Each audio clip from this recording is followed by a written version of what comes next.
I do genuinely believe that all of us want to become better, that we want to live a simpler life, a more virtuous life, a wiser life, and a life away from any kind of deceit or cheating or injustice and all of that. But what keeps us from such a life, at least one of the things, seems to be the idea that this is not a realistic expectation, that one could not really act in a way that is completely without fault, that is completely without deceit or lying. So we think that, for example, our lives would be great if we never lied, if we were honest people at all times. But like I said, then the thought comes to mind that, well, it would be impossible to never lie. I mean, there are situations in which a lie saves someone, it helps people, or it helps us reach an end that is honest and desirable and virtuous. So we use it as a means to an end. We lie for a greater good, or so we tell ourselves.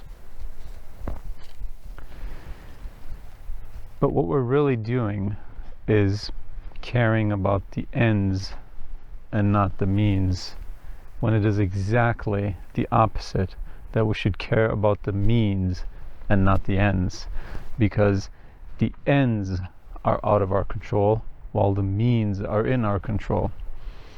And so if we become people that only care about the outcome, over which they, at any given point, if at all, they only have a very limited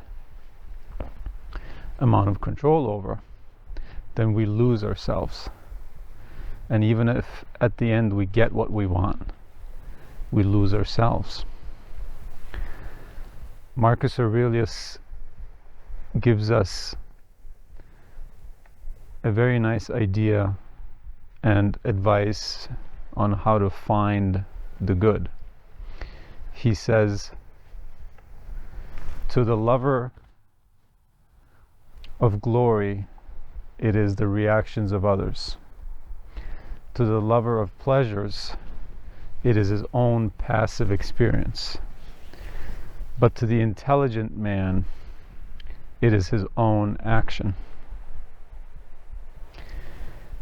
And there are many people who argue, again, about honesty in particular, that sometimes we must tell lies, that actually when we don't tell lies in certain situations, we harm people.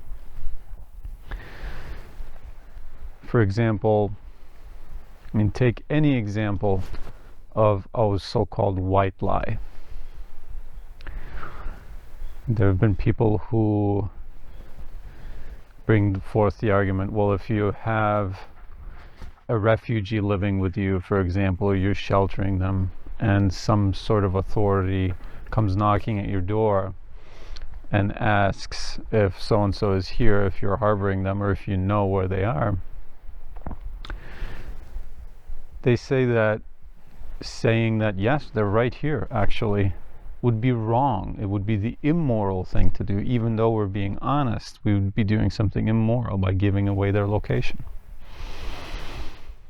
And that we should then lie and say, no, I don't know where they are, I've never heard of these people, or whatever. Because then we reach an end. By faulty means, we reach the desired end, which is a good end. So the argument goes. But no one ever seems to consider the third option.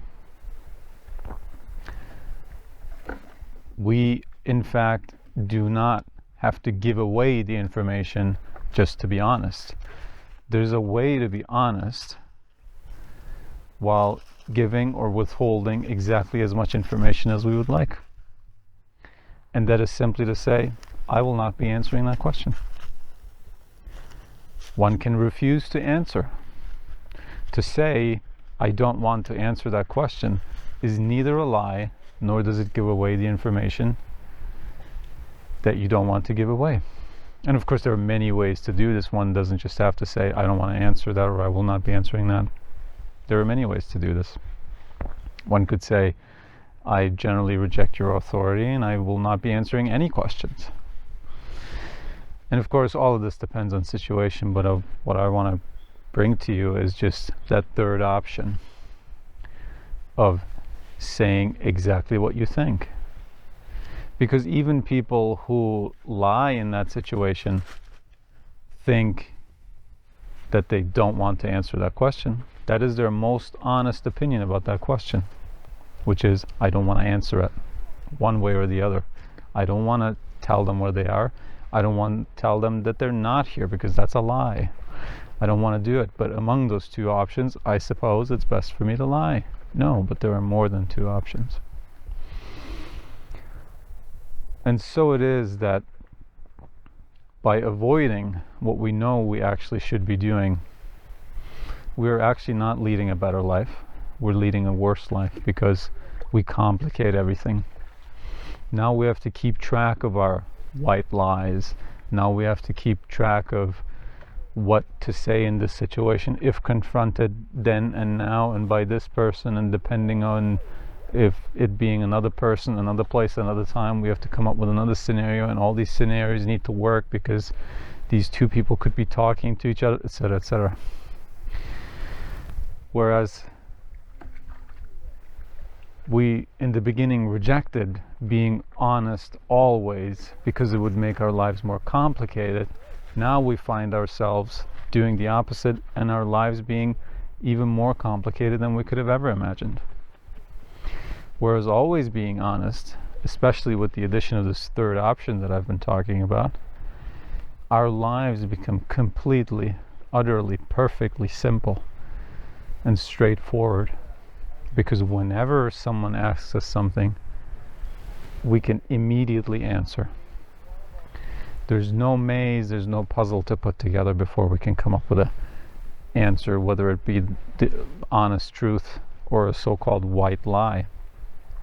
Because we have nothing to hide. At every moment we have only three options: to tell the truth, to lie, or to withhold information without still lying. And really, one is not an option if you go for honesty. So you always have only two options. Do I give the information? Do I not? Either way, I'm being honest.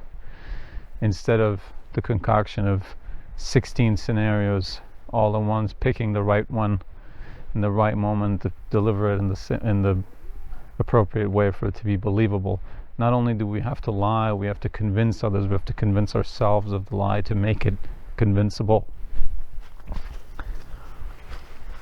And so it is that we become convoluted, confused, and overall are just in error. Whereas if we picked honesty and we truly examined it and made it fit our lives, we would see that anything that is truly good would fit our lives, and it would only make it better, simpler, easier, and just better for our consciousness, and all around lead to a better and more fulfilled life.